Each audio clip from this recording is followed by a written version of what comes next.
Hello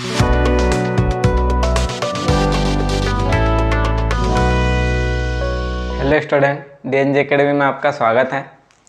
आज हम देखेंगे अलंकार। अलंकार क्या होता है, सबसे पहले समझेंगे अलंकार किस जो शब्द है वो किससे मिलके बना है। तो अलंकार शब्द बना है अलम और कार से। किससे? अलम और कार से, ठीक है। और अलंकार का जो अर्थ होता है वो क्या होता है? आभूषण। क्या होता है? आभूषण, है ना। अलंकार का जो अर्थ होता है वो होता है आभूषण। अब आभूषण आप जानते हो कि आभूषण क्या करता है? किसी मानव की क्या करता है? शोभा बढ़ाता है। उसी प्रकार जो अलंकार है वो भी क्या करेगा? किसी काव्य की शोभा बढ़ाएगा। जो आभूषण है वो किसकी शोभा बढ़ाता है? मानव की। और जो अलंकार है वो किसकी शोभा बढ़ाता है? काव्य की, ठीक है। अब देखेंगे अलंकार की परिभाषा। काव्य की शोभा बढ़ाने वाले धर्म को अलंकार कहते हैं, ठीक है। देखो, जिस प्रकार से आभूषण की परिभाषा क्या हो जाएंगी कि मानव की शोभा बढ़ाने वाले तत्व को क्या कहते हैं? आभूषण कहते हैं। उसी प्रकार अलंकार की क्या होंगी कि किसी काव्य की शोभा बढ़ाने वाले धर्म को क्या कहते हैं? अलंकार कहते हैं, ठीक है। अब देखेंगे अलंकार के प्रकार। तो अलंकार के 3 प्रकार हैं: शब्दालंकार, अर्थालंकार और उभयालंकार। कितने प्रकार हो गए? 3 प्रकार हो गए। अब देखेंगे शब्द अलंकार। हमने देखा कि अलंकार क्या करता है? किसी काव्य की शोभा बढ़ाता है। अब यहाँ पे जो पहला प्रकार है क्या है? शब्द अलंकार है। तो इसके नाम में देखो क्या है? शब्द छुपा हुआ है ना। शब्द है मतलब कि जिस अलंकार में शब्द में क्या होगा? अलंकार होगा, है ना, ठीक है। जो भी काव्य होगा, है ना, काव्य में क्या होगा? शब्द में अलंकार छुपा होगा। वो कौन सा अलंकार होगा? आपका शब्द अलंकार होगा। और जिस काव्य में अर्थ में चमत्कार छुपा होगा, है ना, वो क्या होगा? आपका अर्थालंकार होगा। और उभयालंकार, उभयालंकार क्या होगा? ये दोनों का मिश्रण होगा, है ना। मतलब कि जिस काव्य में शब्द और अर्थ दोनों में चमत्कार उत्पन्न हो, है ना, या फिर दोनों में चमत्कार छुपा हो, वो क्या होगा? आपका उभयालंकार होगा। अब हम देखेंगे शब्दालंकार के प्रकार पढ़ेंगे। शब्दालंकार के वैसे बहुत प्रकार है, लेकिन हमको इसमें पढ़ना है 3 ही प्रकार पढ़ना है, और अर्थालंकार के 3 प्रकार पढ़ना है।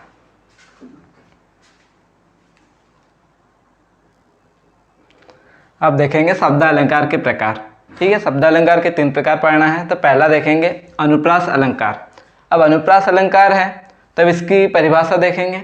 किसी काव्य में एक वर्ण की आवृत्ति होती है वहाँ अनुप्रास अलंकार होता है। अब देखो इसमें क्या बोला? वर्ण बोला है ना। तो आपको वर्ण पता होना चाहिए। आप यहाँ पे शब्द अगर कर दोगे तो गलत हो जाएगा, ठीक है। यहाँ पे आपको वर्ण ही याद रखना होगा, है ना, ठीक। तो इसमें क्या बोला है? किसी काव्य में एक वर्ण की आवृत्ति होती है वहाँ अनुप्रास अलंकार होता है। अब उदाहरण देखेंगे, रघुपति राघव और राजा राम। अब देखो यहाँ पर एक वर्ण की आवृत्ति कैसी हुई है? तो देखो ये र क्या है? वर्ण है। तो यहाँ पे देखो र वर्ण की आवृत्ति कैसी हुई? ये र आया, फिर दूसरे शब्द में भी आया, तीसरे में भी आया, चौथे में भी आया, है ना। जरूरी नहीं है कि मतलब पूरे ही आपके मतलब जो उदाहरण दिया उसमें एक ही वर्ण आना चाहिए। कम से कम 2 बार आना चाहिए, फिर उसके बाद में गैप करके फिर और रिपीट होना चाहिए, है ना। तो वो क्या होगा? आपका अनुप्रास अलंकार, जिसमें एक वर्ण की आवृत्ति, शब्द नहीं, किसकी? वर्ण की आवृत्ति होना चाहिए, ठीक है। अब इसकी ट्रिक देख लेते हैं एक बार, है ना। तो यहाँ पे क्या है? अनुप्रास। तो इसमें देखो क्या है? अनु है, ठीक है। तो हम मान लेते हैं कि ये अणु हो गया, ठीक है। अब ये अणु किससे मिलके बना है? परमाणुओं से। अब बहुत से परमाणुओं से क्या हुआ है? मिलके बना हुआ है। ऐसा तो है नहीं कि एक परमाणु से मिलके अणु बना है। 2 परमाणु, 2 से अधिक, मतलब बहुत से परमाणुओं से मिलके बना है। तो देखो इसमें क्या है? प वर्ण आ रहा है ना। प वर्ण की क्या हो रही है? आवृत्ति हो रही है, या फिर प वर्ण बार बार आ रहा है। तो यहाँ से आपको पता चल जाएगा अणु से कि एक ही वर्ण आता है ना, जिस भी काव्य में या फिर वाक्य में, वो क्या होता है? आपका अनुप्रास अलंकार होता है, ठीक है। अब इसका दूसरा प्रकार देखेंगे, यमक अलंकार, है ना।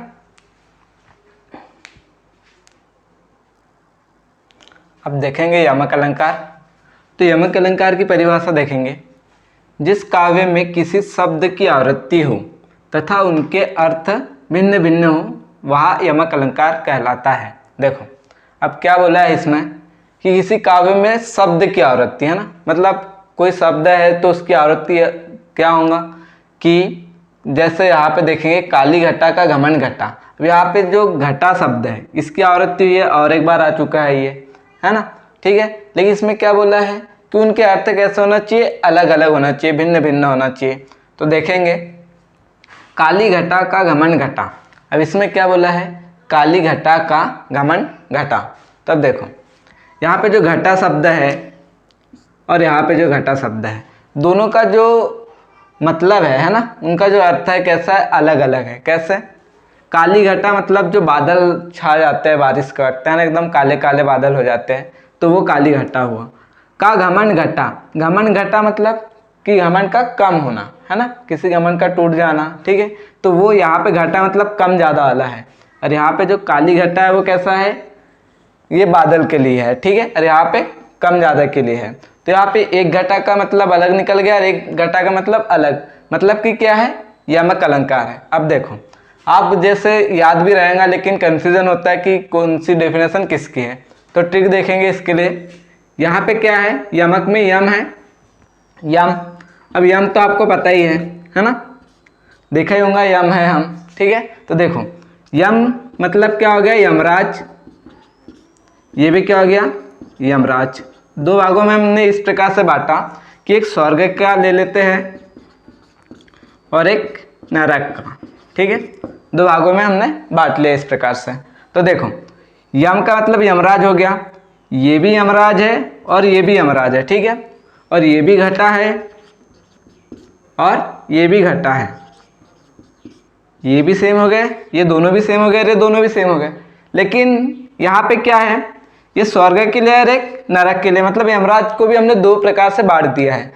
तो ये जो घटा है इसका भी मीनिंग अलग है और इसका भी मीनिंग अलग है। मतलब आप यहाँ से याद रख सकते हो, यमक आया मतलब आपको यम आ गया और यम से आपको ये याद आ जाएगा कि एक नरक के लिए एक स्वर्ग के लिए, मतलब दो यमराज हो गए। मतलब शब्द कैसा है, सेम ही है, ये भी सेम है और ये भी सेम है। मतलब कि डेफिनेशन किस प्रकार से बनाओगे, जिस काव्य में किसी शब्द, एक शब्द हो गया मान लो यमराज हो गया, लेकिन दो प्रकार हो गए, उसके दो अर्थ निकल गए। वैसे किसी शब्द की आवृत्ति हुई है ना, मतलब दो बार आ गए, लेकिन उनके अर्थ कैसे भिन्न भिन्न है, ठीक है। उनके अर्थ कैसे भिन्न भिन्न, तो आप इस ट्रिक से याद रख सकते हो, ठीक है। अब देखेंगे श्लेष अलंकार। जिस काव्य में किसी शब्द के दो या दो से अधिक अर्थ निकलते हैं वह श्लेष अलंकार होता है। अब क्या बोला है, कोई शब्द है उसके दो या दो से अधिक अर्थ निकलना चाहिए, है ना। तो अब देखेंगे उदाहरण में, रहीमन पानी राखिए बिन पानी सब सुन, पानी गए न उभरे मोती मानुष चुन, ठीक है। अब यहाँ पे हम देखेंगे कि जो सेकेंड लाइन है उसमें जो पानी शब्द है, ठीक है, ये शब्द क्या है, एक ही है। यहाँ पे शब्द क्या है, एक ही है, लेकिन उनके अर्थ कैसे निकलना चाहिए, दो या दो से अधिक। अब ये जो पानी है इसके अर्थ कितने निकल रहे, देखो मोती के लिए अलग निकल रहा है, मानुष के लिए और चून के लिए, ठीक है। मोती आप जानते हो, मानुष मतलब मानव हो गया, और चून मतलब जो चूना होता है ना, पोतने वाला, वो है ना। यहाँ पे आटे के रूप में नहीं लेना है इसको, ठीक। अब देखेंगे इसके मतलब कैसे अलग अलग अर्थ निकलते हैं। मोती के लिए क्या होगा, मोती के लिए चमक। आप जानते हो कि मोती कहाँ से, समुद्र से मिलते हैं, तो पानी की वजह से ही चमक आती है उसमें। अगर पानी नहीं रहा तो मोती में चमक आएंगी क्या, नहीं आएंगी, ठीक है। और मानव के लिए जीवन या फिर प्रतिष्ठा हो जाएगा, क्योंकि मानव जो है पानी के बिना जीवित नहीं रह सकता है, ठीक है। तो उसके लिए प्रतिष्ठा हो गया। और जो चून है उसके लिए पानी, पानी छूंगा, है ना, क्योंकि देखो चूने का भी यूज़ कब, जब पानी मिलाओगे और उसका मतलब यूज़ करोगे तब काम में आएगा, नहीं तो चूना कैसा वैसे ही पड़ा रहेगा। इसलिए यहाँ पे पानी के कितने अर्थ निकल गए, तीन निकल गए। मतलब कि कौन सा अलंकार है, श्लेष अलंकार है, ठीक है। अब आपको याद रखना है इस उदाहरण से श्लेष अलंकार की डेफिनेशन। तो देखो यहाँ पे चालू किससे हुआ, ये शब्द जो है स से हुआ और ये लास्ट में भी स। तो आपने देखा है कि वर्णमाला में तीन प्रकार के स होते हैं, है ना। लेकिन अभी तो हम इस एक प्रकार से देखते हैं कि तीनों का उच्चारण लगभग सेम है, स स, है ना। तो देखो यहाँ पे पानी क्या है, एक ही हो गया शब्द, लेकिन तीनों के अर्थ कैसे अलग है, और यहाँ भी तीनों के स कैसे अलग अलग है।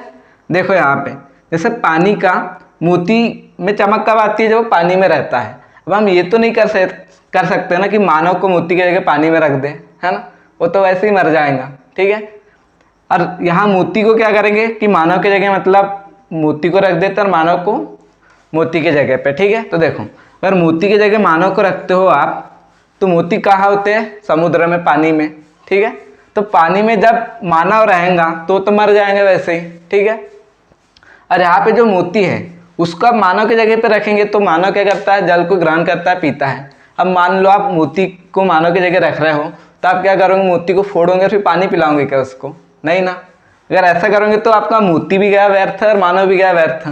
वैसे यहाँ पे जो स है, हाँ, ये जो स है, अब आप क्या करोगे कि शक्कर लिखोगे, ठीक है, और संतोष लिख दिया आपने मानो, ठीक है। तब यहाँ पे याला सा नहीं लगा सकते और याला सा यहाँ पे नहीं लगा सकते, है ना। तो आप यहाँ से याद रख सकते हो कि जो शब्द है एक तो है, ये भी स है और ये भी स है, ठीक है, एक ही है एक प्रकार से, लेकिन उनके जो अर्थ कैसे है, अलग अलग है हर चीज के लिए, है ना। तो आप इससे याद रख सकते हो श्लेष अलंकार की परिभाषा किस प्रकार से बनाओगे, ठीक है। अब हम देखेंगे इसके बाद में अर्थालंकार के प्रकार देखेंगे, ठीक है। अभी हमने देखे शब्द अलंकार के प्रकार, अब देखेंगे अर्थालंकार के प्रकार। अर्थालंकार के प्रकार देखेंगे, पहला उपमा अलंकार, ठीक है। यहाँ पे हम देखेंगे उपमा अलंकार और रूपक अलंकार को साथ में समझेंगे, क्योंकि इसमें जो इनकी डेफिनेशन है लगभग समान है ना, बस थोड़ा सा फर्क है। तो दोनों को साथ में समझेंगे तो इसको समझने में बहुत आसानी जाएंगी। देखते हैं, जिस काव्य में एक वस्तु की तुलना दूसरे वस्तु से की जाती है तथा उसमें समानता पाई जाती है, वहाँ उपमा अलंकार होता है। अब देखो यहाँ पे नाम में दिया है उपमा अलंकार, अब उपमा खाने वाला भी होता है ना, पर यहाँ पे क्या है, उपमा अलंकार है। तो देखो क्या करते हैं, फिर भी जो उपमा बनाते हैं तो तुलना करते हैं कि वहाँ का उपमा अच्छा था, यहाँ का नहीं है ना, तुलना करते हैं। तो यहाँ पे अलंकार में भी यही है कि किसी एक वस्तु की तुलना दूसरे वस्तु से करना है। अब देखेंगे रूपक अलंकार की परिभाषा, इसका उदाहरण बाद में समझेंगे, पहले डेफिनेशन देख लेते हैं दोनों की। इसमें क्या है, इसमें भी सेम वही डेफिनेशन है कि जिस काव्य में एक वस्तु की तुलना दूसरे वस्तु से की जाती है, लेकिन इसमें क्या समानता पाई जाती है और इसमें समानता नहीं पाई जाती है, ठीक है। जो दो वस्तुओं की तुलना करेंगे तो वो दोनों वस्तुओं में उपमा अलंकार में तो समानता पाई जाएंगी, लेकिन रूपक अलंकार में क्या होगा, दोनों में समानता नहीं पाई जाएंगी, ठीक है। तो उदाहरण से समझेंगे, पीपर पात सरिस मन डोला। अब देखो इसका मतलब क्या निकल रहा है कि जो पीपल का पत्ता होता है ना, वो जो मानव का मन है उसके समान डोलते हुए गिरता है। जब पीपल का पत्ता पेड़ से गिरता है तो एकदम ऐसे डोलते हुए गिरता है ना, एकदम सीधा तो नहीं आएगा क्योंकि हल्का होता है, हवा की वजह से कैसा होता है, वो ऐसा डोलते हुए गिरता है। और जो मानव का मन है क्या है, एक जगह स्थिर रहता है क्या, नहीं रहता है। क्या होता है, मतलब कभी यहाँ भागेगा कभी वहाँ भागेगा। मान लो अगर आप कोचिंग भी गए हो या फिर स्कूल भी गए हो तो आप सोचेंगे छुट्टी कब होंगी, खेत जाना है तो खेलने जाना है ना। मन क्या होता है, इधर उधर डोलते रहता है। उसी प्रकार जो पीपल का पत्ता है वो भी कैसा है, जब गिरता है तो डोलते हुए गिरता है।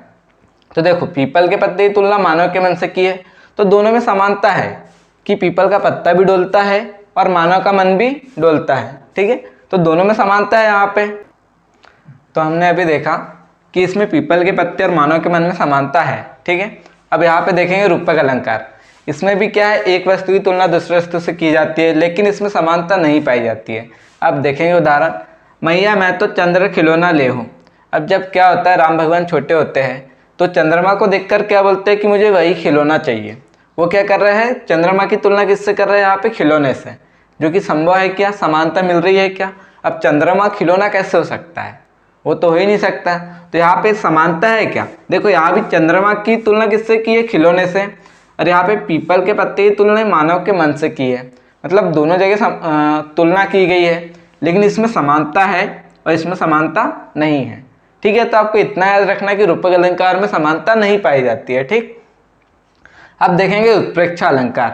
तो इसका आपको लक्षण देखना है जिससे आप पता लगा सकते हो कि एक मतलब उत्प्रेक्षा अलंकार का उदाहरण है, ठीक है। तो देखो, ज्यो त्यो जनु मनु जानो मानो मानहु आदि वाचक शब्द है ना, ये जो वाचक शब्द है इस प्रकार से और भी है। अगर उस कोई भी शब्द अगर आपको किसी उदाहरण में दिखता है तो वो किसका उदाहरण होगा, उत्प्रेक्षा अलंकार का, है ना, ठीक है। जैसे देखेंगे, ज्यो ज्यो डूबे श्याम रंग त्यों त्यों उज्ज्वल हुए। अब इसमें तो आपको दो शब्द दिख गया, ज्यो ज्यो भी दिख गया और त्यों त्यों भी, ठीक है। तो आप इससे पता लगा सकते हो कि किसका उदाहरण होगा ये उत्प्रेक्षा अलंकार का। ठीक है, तो अर्थ अलंकार के भी हमने 3 प्रकार पढ़ लिए हैं, उपमा अलंकार, रूपक अलंकार और उत्प्रेक्षा अलंकार। ठीक है, धन्यवाद।